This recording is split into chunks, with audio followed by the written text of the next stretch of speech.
औज़ुबिल्लाहिमिनश्शैतानिर्रजीम बिस्मिल्लाहिर्रहमानिर्रहीम। अस्सलामु अलैकुम वरहमतुल्लाहि वबरकातुहू। आज एक और नए वजीफ़े के साथ सैयद सदरुद्दीन हाजिर खिदमत है।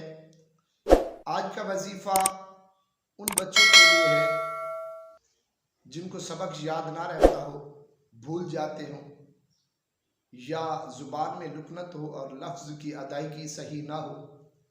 तो आइए आज का वजीफ़ा और उसका तरीक़ाकार समात फरमा लें। नमाज फ़जर के बाद बिस्मिल्लाहिर्रहमानिर्रहीम रब्बी शरह ली सदरी व यस्सिर ली अमरी वहलुल उक़दतम मिन लिसानी यफ़क़हू क़ौली।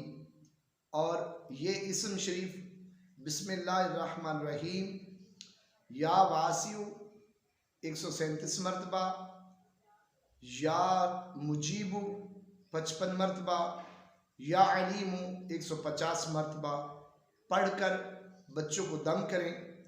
ये अमल 11 दिन मुसलसल करें। इंशाअल्लाह बच्चों का हाफजा भी तेज़ होगा और ज़ुबान की लुकनत वो भी इंशाअल्लाह ठीक हो जाएगी। वीडियो को ज़्यादा से ज़्यादा शेयर कीजिएगा, मेरे हक़ में दुआ कीजिएगा।